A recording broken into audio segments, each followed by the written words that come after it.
Hello friends, welcome my YouTube channel ज्ञान and मस्ती।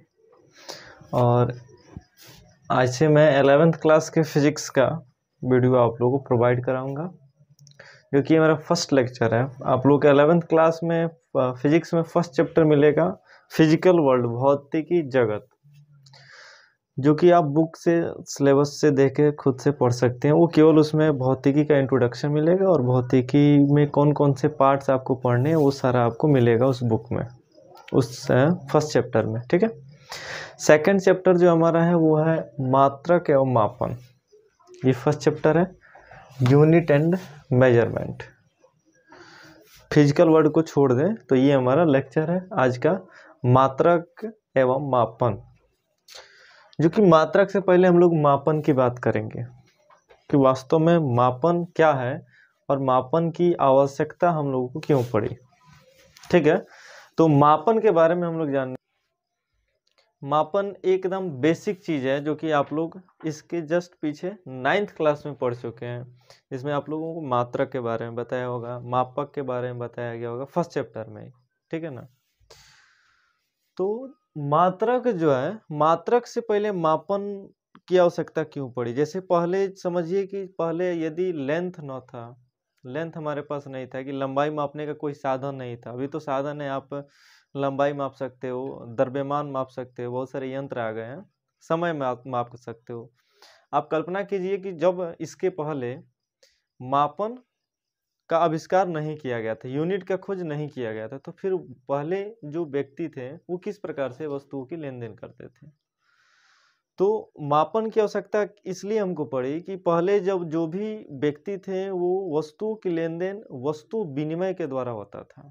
वस्तु विनिमय आप लोग पढ़े हैं। वस्तु विनिमय का मतलब, जैसे मान लीजिए किसी एक मोहल्ले में यदि कपास की खेती ज़्यादा हो रही है, किसी दूसरे मोहल्ले में यदि गेहूं की खेती ज़्यादा हो रही है, तो क्या होता था, तो जहाँ पे यदि कपास अधिक उत्पादन हो रहा है तो कपास वाला कपास लेके आएगा, और फिर गेहूं जहाँ पे अधिक उत्पादन हो रहा है वो गेहूं लेके आएगा, और जिसको कपास की आवश्यकता होगी कपास लेगी, गेहूं की आवश्यकता होगा गेहूं ले लेगा। ये होता था कब, जब मेजरमेंट का आविष्कार नहीं किया गया था। तब के ज़माने में वस्तु विनिमय किया करते थे हम लोग, वस्तु के बदले वस्तु सामान ले लेते थे। तो इस प्रकार से क्या होता था, इस प्रकार से हमको नुकसान होता था। अब गेहूं आप मान के चलिए कि दे देते हो, वस्तु विनिमय तो ऐसे गांव देहात में अभी आप लोग देखते हैं गांव में कि वस्तु विनिमय करने के लिए क्या करते हैं हम लोग, किसी बर्तन किसी पात्र में, है ना, किसी वस्तु को रख के भर के किसी दूसरे के घर दे देते हैं, ले जाकर दे देते हैं ना। तो फिर क्या करता है, फिर उसकी आवश्यकता पूर्ति हो जाने के बाद फिर यदि वो सामान उसके अगर उपलब्ध हो जाता है तो फिर आपको वो उसी पात्र में उस सामान को क्या करता है, आपके यहाँ पहुंचा देता है। तो इस प्रकार से पहले वस्तु विनिमय के द्वारा काम ही चलते जाता था। लेकिन जिस प्रकार से साइंस ने प्रोग्रेस किया, साइंस ने आगे बढ़ा, है ना, तो फिर मेजर करने का कुछ मानक बनाया गया, जिसको आप लोग मूल राशि के नाम से जानते हैं, सॉरी मापन की प्रणाली, है ना। कुछ प्रणाली बनाया गया, जैसे जिसको हम लोग ये पे मापन मापन पढ़ना, मात्रक, ये मापन मापन पढ़ना। तो मापन की आवश्यकता क्यों पड़ी ये तो आपको पता चला। ठीक है ना, कि लेन देन में परेशानी होने के कारण हमको मापन ऐसे दिक्कत होता था लेन देन में, कहीं सामान ज़्यादा तो कहीं अधिक, कहीं कम तो कहीं ज़्यादा, इस प्रकार से। तो वहाँ पे मापन की प्रणाली बनाई गई जिसकी सहायता से आप आसानी से सामान को मेजर करके एक दूसरे को दे सकते थे। तो वो मापन की प्रणाली क्या थी वो आपको पहले बताते हैं। ठीक है। इसमें मापन की जिसमें प्रणाली थी, है ना,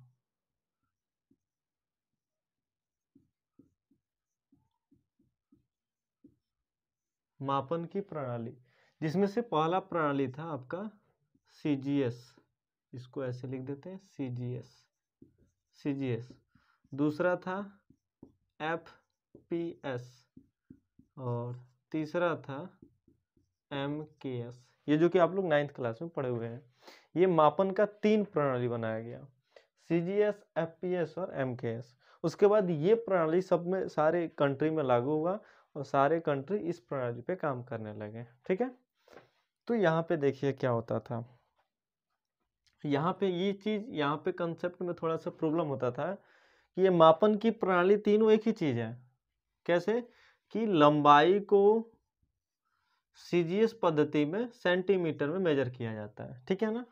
द्रव्यमान को सीजीएस पद्धति में ग्राम में मेजर किया जाता है। और ये जो समय है जिसको हम लोग टाइम बोलते हैं अंग्रेजी में, इसको ये सेकंड से मेजर किया जाता है, ठीक है। यानी यहाँ पे क्या होता है, यहाँ पे जो लंबाई है उसको सीजीएस पद्धति में सेंटीमीटर, द्रव्यमान को ग्राम में और समय को सेकंड में। उसी प्रकार एफपीएस पद्धति में लंबाई को फुट में मेजर किया जाता था, है ना, और द्रव्यमान को पाउंड में, समय को सेकंड में। फिर एमकेएस पद्धति में लंबाई को मीटर, द्रव्यमान को किलोग्राम और समय को सेकंड में, ठीक है। इस प्रकार से क्या हुआ कि कंट्री जो, जैसे कोई कंट्री क्या करता था, तो कोई कंट्री सीजीएस में मेजर करने लगा, कोई कंट्री एफपीएस में मेजर करने लगा। अपने अपने कंट्री में अलग अलग हिसाब से मेजर लागू कर दिया गया, किसी सीजीएस कहीं तो कहीं एमकेएस तो कहीं एफपीएस, जिससे लेन देन अब कंट्री एक दूसरे की सहायता करती थी उसमें नुकसान होने लगा। और एफपीएस सीजीएस, यदि मान लीजिए आपका कंट्री इंडिया है ना, आप किसी दूसरे कंट्री से कोई सामान को लाते हैं तो इधर से एफपीएस पद्धति में मेजर करके जाएगा और उधर से आ जाएगा सीजीएस में, तो इस प्रकार से फिर सामानों को नुकसान होने लगा। तो फिर साइंस ने क्या सोचा, तो फिर इस प्रकार से थोड़ा सा आगे दिक्कत होगा, तो फिर साइंस ने क्या किया, फिर साइंस जो थे वो फ्रांस के राजधानी पेरिस है ना, तो फ्रांस में पेरिस में एक सेवरस नामक जगह है, ठीक है। सेवरस ऐसे सेवरस नामक जगह है, जहाँ पे सारे वैज्ञानिक बैठे और आपस में डिस्कस करने के बाद एक नया मापन प्रणाली बनाया गया, जिसको हम लोग एसआई यूनिट के नाम से जानते हैं। एसआई यूनिट, ये एसआई यूनिट जिसको आप लोग इंटरनेशनल स्टैंडर्ड भी कहा जाता है, ठीक है ना, इंटरनेशनल स्टैंडर्ड, जिसकी सहायता से हम लोग क्या करने लगे, तो हम लोग इस पद्धति को लेके सारे कंट्री लागू कर दिया गया, सारे कंट्री में एसआई पद्धति। तो एसआई पद्धति लगभग ये एमकेएस को ही लेके यहाँ पे बनाया गया, एमकेएस पद्धति से ही मान लीजिए एसआई को बनाया गया, ठीक है ना, और ये पद्धति सारे कंट्री में लागू हो गया। इस प्रकार से यहाँ पे मापन की आवश्यकता पड़ी। मापन की आवश्यकता कैसे पड़ी आप लोग पढ़ लिए, मापन की प्रणाली पढ़ लिए, सीजीएस, एफपीएस, एमकेएस, ठीक है। इन सबका नोट्स आपको मिलेगा, आपको नोट्स भी प्रोवाइड कराया जाएगा, जो भी टॉपिक हम पढ़ाएंगे आपको वो सारा आपको नोट्स मिलेगा, ठीक है ना। उसके लिए आपको कांटेक्ट करना पड़ेगा।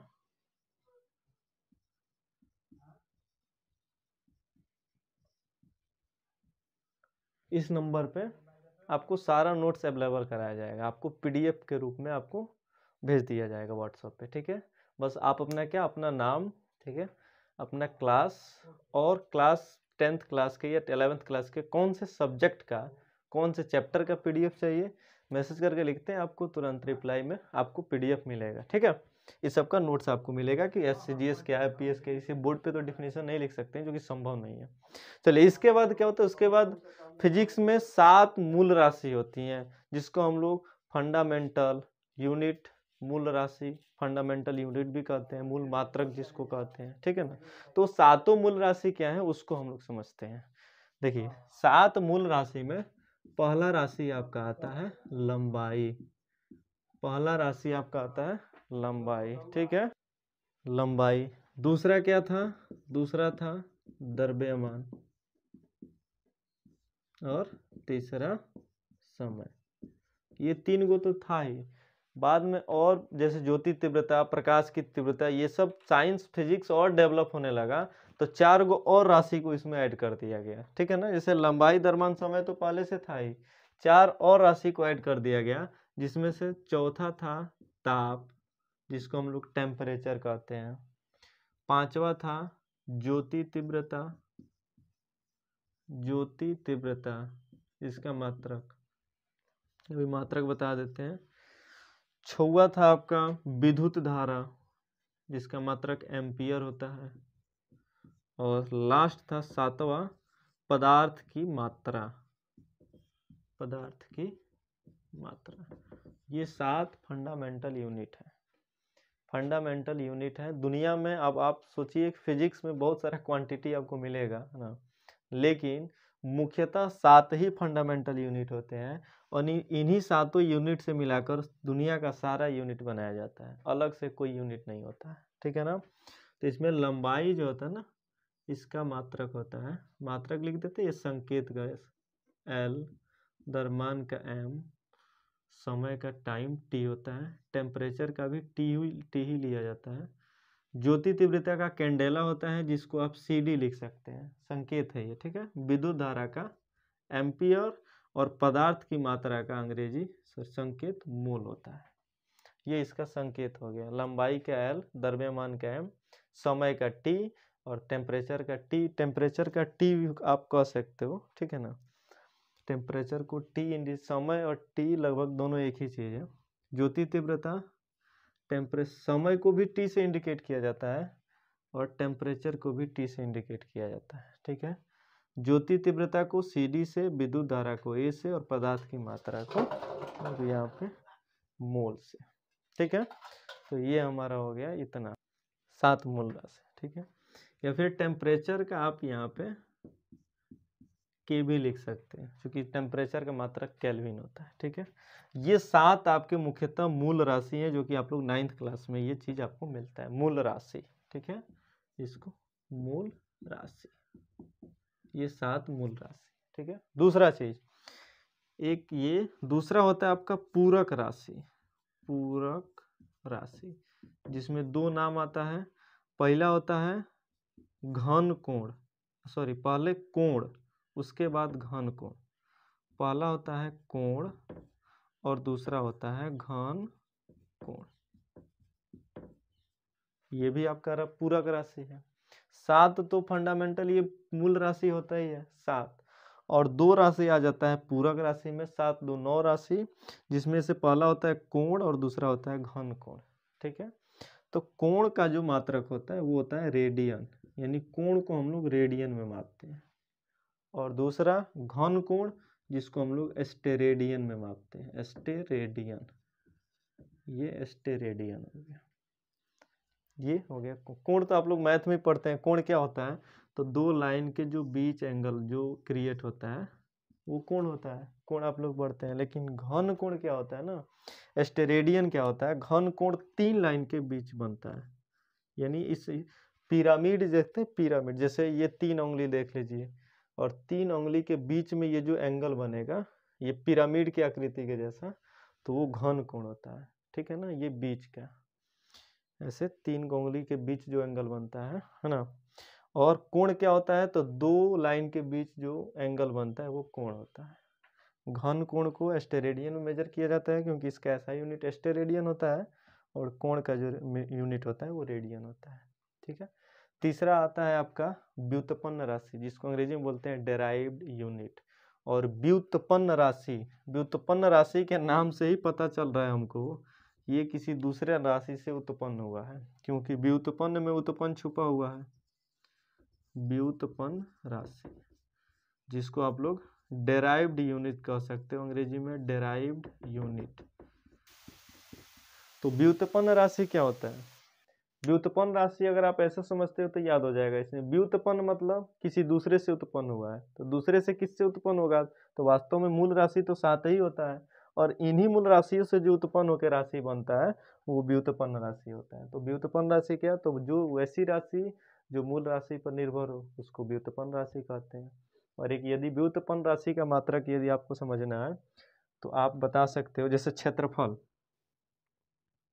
किसी का क्षेत्रफल निकालना हो किसी जगह का, तो आप क्या करोगे क्षेत्रफल निकालने के लिए, तो उसका लेंथ और ब्रेथ को मेजर करोगे, उसका लंबाई कितना है और चौड़ाई कितना, उसको मेजर करके और दोनों को गुणा कर दोगे, ठीक है। लंबाई और चौड़ाई गुणा करोगे ना तभी तो उसका क्षेत्रफल निकलेगा। तो लंबाई जो यूनिट है उसको मेजर करोगे, लेंथ ही उसका मेजर होगा, सेंटीमीटर में होगा या मीटर में, ठीक है। और दूसरा चौड़ाई है, उसको भी या तो तुम सेंटीमीटर में मेजर करोगे या मीटर में। यहाँ पे लगभग लंबाई दोनों का यूनिट सेम है, दोनों एक ही यूनिट में मेजर किया जाता है, या तो सेंटीमीटर में मेजर करो या मीटर में मेजर करो। तो जब दोनों को गुणा करोगे ना तो लंबाई और लंबाई से गुणा होगा तो ये हो जाएगा सेंटीमीटर स्क्वायर। तो ये देखो सेंटीमीटर स्क्वायर क्षेत्रफल का जो यूनिट आया सेंटीमीटर स्क्वायर, और ये सेंटीमीटर स्क्वायर किससे मिलकर बना है, तो लंबाई और चौड़ाई। तो आप सेंटीमीटर स्क्वायर को व्युत्पन्न राशि बोल सकते हो। क्यों? क्योंकि ये दो मूल राशियों से मिलकर बना है, दो नहीं लगभग एक ही है लंबाई चौड़ाई, ठीक है। ये व्युत्पन्न राशि आप इसको बोल सकते हो। या फिर व्युत्पन्न राशि एक और यहाँ पे एग्जांपल दे देते हैं। जैसे जब आप वेग पढ़ोगे, वेग तो आपको 9th क्लास में मिला गया। वेग क्या होता है, वेग वेलोसिटी, तो विस्थापन की दर को वेग कहते हैं। तो विस्थापन अब बटा में समय, ठीक है। तो विस्थापन क्या होता है, विस्थापन आपको बताया जाता है 9th क्लास में कि दो बिंदुओं के बीच जो दूरी मेजर करते हैं हम लोग, दो बिंदुओं के बीच जो दूरी होगा वो विस्थापन होता है। तो दूरी किस में मेजर करोगे, आप लेंथ में ही मेजर करोगे ना, या तो सेंटीमीटर होगा, मीटर होगा, नहीं तो किलोमीटर होगा।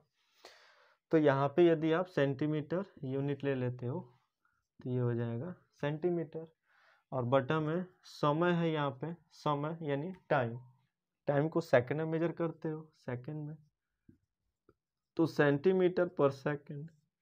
देखो वेग का यूनिट क्या आया, सेंटीमीटर पर सेकंड। इसका मतलब ये किससे किसका मिलकर बना है, एक लंबाई से और एक सेकंड मतलब समय से, यानी ये भी दो मूल राशियों से मिलकर बना है। तो इस प्रकार के राशि को आप बता सकते हो कि व्युत्पन्न राशि होता है, ठीक है। तो ये रहा आपका फर्स्ट चैप्टर का मात्रक और मापन का इंट्रोडक्शन, ठीक है। और जैसा कि आप लोग जानते हैं कि ये इस चैनल पे आप लोगों को टोटल 11th क्लास का फिजिक्स, 12th क्लास का physics up to date video upload कराया जाएगा, और उसका PDF भी आपको मिलेगा, नोट्स उपलब्ध कराया जाएगा, ठीक है। तो आज के लिए इतना ही। नेक्स्ट लेक्चर में क्या हम लोग समझेंगे, तो हम लोग डायमेंशन निकालने का फॉर्मूला समझेंगे कि वास्तव में फिजिक्स में जो डायमेंशन होता है, जो बीमाएँ होती हैं, वो किस प्रकार से निकलती हैं। एकदम इजी मेथड से आपको बताया जाएगा, ठीक है।